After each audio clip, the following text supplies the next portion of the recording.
पुरुषोत्तम मास की राजा डेढ़ धनवा की कथा। देश में दृढ़ धनवान नाम का राजा राज्य करता था। वह अति तेजस्वी, गुणवान तथा सदाचारी राजा था। एक बार राजा दृढ़ धनवा शिकार खेलने की इच्छा से वन में गया। वहां घनी छाया वाले एक विशाल वृक्ष की जटा में एक घोड़े को बांधकर राजा वहीं बैठ गया। उसी समय वहां पर एक अति सुंदर तोता राजा को संबोधित करता हुआ एक ही बात को दोहराने लगा। पृथ्वी पर विद्यमान अतुल सुख को देखकर तू आत्मचिंतन नहीं करता है तो इस संसार के पार कैसे जाएगा। तोते के बार बार दोहराने से तोते की बातें राजा के दिमाग में घर कर गई। उस तोते के वचनों को याद करते हुए राजा अपने महल में वापस आ गया। महल में आकर राजा बुलाने पर भी नहीं बोला। तब राजा दृढ़ धनवान ने ना तो जलपान किया और ना ही भोजन किया। कुछ समय बाद राजा दृढ़ धनवा के महल में ऋषि वाल्मीकि पधारे। महर्षि वाल्मीकि ने राजा को चिंतित देखकर उनकी चिंता का कारण पूछा। तब राजा दृढ़ धनवान ने महर्षि वाल्मीकि को वन में घटी हुई घटना सुनाई। राजा के वचनों को सुनकर वाल्मीकि मुनि हंसते हुए बोले, हे राजेंद्र, मैं आपको एक ऐतिहासिक घटना सुनाने जा रहा हूं जिससे आपको अपने सभी प्रश्नों के उत्तर मिल जाएंगे। सुनिए। पूर्व जन्म में द्रविड़ देश में ताम्र पर नील नदी के किनारे सुदेव नाम के एक ब्राह्मण निवास करते थे। गौतम ऋषि की पुत्री गौतमी अति सुंदर एवं पतिव्रता नारी थी। गौतम ऋषि ने अपनी पुत्री का विवाह सुदेव ब्राह्मण से करवा दिया। गृहस्थाश्रम में धर्मपूर्वक वास करते हुए बहुत समय बीत जाने के बाद भी उन्हें संतान की प्राप्ति नहीं हुई। पुत्र की प्राप्ति के लिए ब्राह्मण सुदेव ने भगवान श्री हरि का कठोर तप किया। भगवान श्री हरि उसके अत्यंत उग्र तपस्या को देखकर प्रकट होकर बोले, हे वत्स, मैं तुम्हारी कठिन तपस्या से अति प्रसन्न हूं। तुम क्या चाहते हो तो मुझसे कहो। इस पर सुदेव ब्राह्मण बोले, हे नाथ, हे दीन बंधु, हे दयानिधि, यदि आप प्रसन्न हैं, हे पुरुषोत्तम, कृपा करके मुझे एक सुपुत्र प्रदान कीजिए। श्री हरि ने ब्राह्मण को पुत्र प्राप्ति का वरदान तो दिया, परंतु उस पुत्र को केवल 12 वर्ष की ही आयु प्रदान की। ब्राह्मण ने अपने पुत्र का नाम शुकदेव रखा। एक दिन ब्राह्मण का पुत्र शुकदेव अपने मित्रों के साथ बावली में गया। वहां बावली में वह बालक श्वावस रुक जाने से मृत्यु को प्राप्त हो गया। पुत्र की मृत्यु का समाचार पाकर ब्राह्मण सुदेव और उनकी पत्नी गौतमी भागते भागते बावली में आ गए। वहां पहुंचकर मृत पुत्र को गोद में उठाकर सुदेव अत्यंत विलाप करने लगा। उस ब्राह्मण के विलाप करते समय असमय बरसने वाला बादल आ गया। इस तरह 1 मास तक वर्षा हुई, जिस जल से पृथ्वी भर गई, परंतु पुत्र शोक रूपी अग्नि से संतप्त। वह ब्राह्मण कुछ भी नहीं जान पाया। ब्राह्मण सुदेव ने न तो जलपान किया और न ही भोजन किया। केवल एक ही पुत्र, हे पुत्र। इस प्रकार कहकर विलाप करते हुए ब्राह्मण का जो मास व्यतीत हुआ वह श्री कृष्ण का प्रिय पुरुषोत्तम मास था। सो अनजाने में उस ब्राह्मण ने पुरुषोत्तम मास का व्रत किया। पुरुषोत्तम मास के व्रत से अत्यंत प्रसन्न होकर भगवान श्री कृष्ण स्वयं प्रकट हो गए।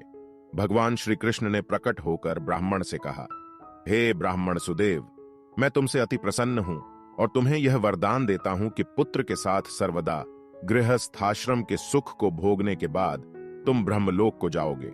वहां सभी प्रकार के सुख भोग कर पृथ्वी पर पूर्ण जन्म लोगे। यहां तुम चक्रवर्ती राजा बनोगे और राजा दृढ़ धनवान नाम से प्रसिद्ध होकर 10,000 वर्ष पर्यंत पृथ्वी के राजा का सुख भोग होंगे। उस समय भी गौतमी ही तुम्हारी पटरानी होगी। उस समय तुम्हें 4 पुत्र होंगे और सुंदर मुख वाली महाभाग सुशीला नाम की कन्या होगी। हे महाभाग, संसार के सुखों में डूबकर तुम संसार रूपी समुद्र को पार करने वाले भगवान विष्णु को जब भूल जाओगे, तभी विप्र उस समय वन में तुम्हारा यह पुत्र शुक पक्षी यानी तोता बनकर विशाल वृक्ष के ऊपर बैठकर वैराग्य पैदा करने वाले श्लोक को बार बार पढ़ता हुआ तुम्हें इस बात का बोध कराएगा। उसके बाद सांसारिक सुखों को छोड़कर चिंता रूपी समुद्र में मग्न तुम्हें वाल्मीकि मुनि आकर ज्ञान करवाएंगी। वाल्मीकि मुनि के वचनों से प्रभावित होकर निस्संदेह शरीर को छोड़कर भगवान श्री हरि की पूजा अर्चना करते हुए तुम बैकुंठ लोक को प्राप्त होंगे। भगवान श्री कृष्ण के ऐसा कहने पर ब्राह्मण का बालक उठ खड़ा हुआ।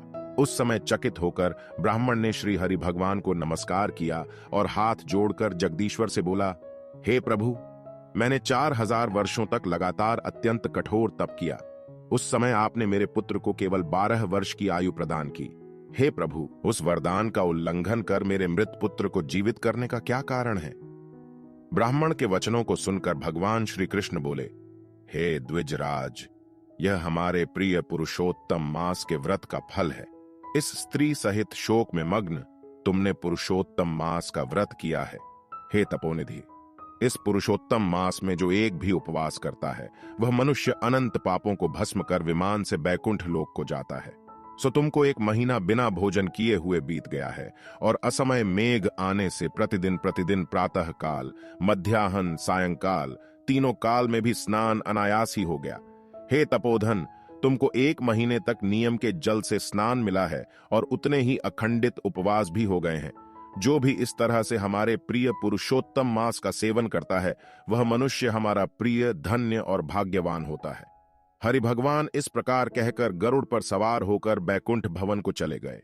सुदेव पत्नी सहित निरंतर 1000 वर्ष संसार के समस्त विषयों का उपयोग कर विष्णु लोक को प्राप्त हुआ। वहां पर होने वाले सुखों को भोग कर गौतमी तथा सुदेव दोनों स्त्री पुरुष इस पृथ्वी पर पुनः आए। हे राजन, तुम वही ब्राह्मण सुदेव इस समय दृढ़ धनगुवान नाम से प्रसिद्ध पृथ्वी के राजा हो। आपकी पटरानी आपकी पूर्व जन्म की पतिव्रता देवी गौतमी है। जो पक्षी आपको वन में मिला था वह आपका पूर्व जन्म का पुत्र शुकदेव था, जो 12,000 वर्ष तक आयु भोग कर बैकुंठ को गया।